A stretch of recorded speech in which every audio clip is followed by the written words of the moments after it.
Next example बघूया. Limit x tending to 0 cos 7x minus cos 3x upon x square असं दिलेलं आहे. आता x टेंडिंग टू 0 आहे, इथे साइन असतं तर आपल्याला फॉर्म्युला यूज करता आला असता, पण cos a minus cos b या फॉर्म्युला जर तुम्ही बघितला तर त्याच्यात साइनच्या फॉर्ममध्येच आहे. तर cos a minus cos b हा फॉर्म्युला आता आठवायला लागेल. काय आहे फॉर्म्युला तो? cos a minus cos b is equal to minus 2 sine angle येतो a plus B upon 2 sign a minus B upon 2. So हे सगळे फॉर्म्युले आता लक्षात असायला हवेत, कारण लिमिट किंवा पुढचे कुठले डेरिव्हेटिव्ह वगैरे जे चॅप्टर्स आहेत जिथे ट्रिग्नॉमेट्री येते ते ट्रिग्नॉमेट्रीचा कुठलाही फॉर्म्युला कधी अप्लाय करायला लागू शकतो. सो ॲडिशन ऑफ अँगलचे फॉर्म्युले आहेत cos a minus cos b, ते तसंच आहे ना, cos a something and cos b. तर cos a minus cos b चा फॉर्म्युला काय? मायनस 2 साइन या दोन addition a plus B upon 2 sign a minus B upon 2 असा तो फॉर्म्युला आहे. तो यूज केला तर सगळं साईनमध्ये येईल आणि मग आपल्याला तो साइन एक्स अपॉन एक्सचा फॉर्म्युला यूज करता येईल. तो इथे आपण हा फॉर्म्युला यूज करणार आहोत, which is equal to limit x tending to 0 cos a minus cos b आहे, सो होणार आहे minus 2 sign a plus B upon 2. a इथे 7x plus 3x means 7x plus 3x upon 2 angle होणार साइनचा into sin a minus B upon 2 म्हणजे 7x minus 3x upon 2 angle upon x square.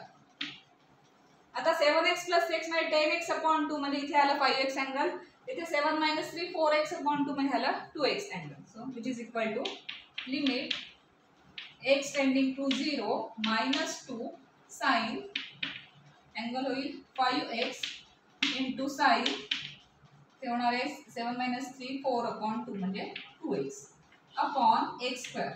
आता बऱ्यापैकी आला, इथे x स्क्वेअर फंक्शन आहे, इथे साइन दोनदा फंक्शन आहे, सेपरेट आपण x ला दोघांनाही डिनॉमिनेटर देऊ शकतो. So which is equal to minus 2 आपण बाहेर आणूया, कारण तर लिमिट त्याचं काही नाही, तेच येणार आहे.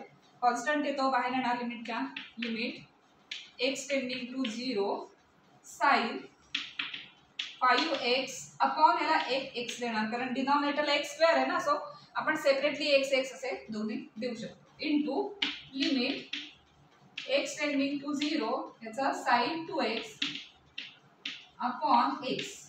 हा x स्क्वेअर होता तो सेपरेटली आपण इथे एक x आणि इथे एक x आणि लिहिलाय.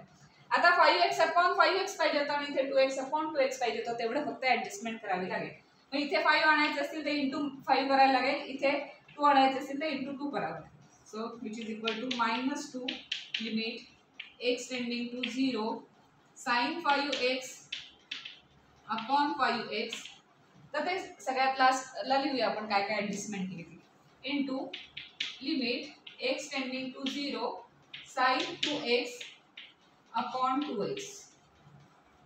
5x म्हणजे 5 ऍडजस्ट केले इंटू 2 म्हणजे 5 इंटू 2 म्हणजे आपण 10 एक्स्ट्रा आणलेत डिनॉमिनेटर मध्ये, तेवढे इंटू 10 आपल्याला इथे करायला लागतील, म्हणजे मल्टिप्लिकेशन मध्ये घ्यावे लागतील, कारण डिनॉमिनेटर मध्ये एक्स्ट्रा 10 आणलेले आहेत.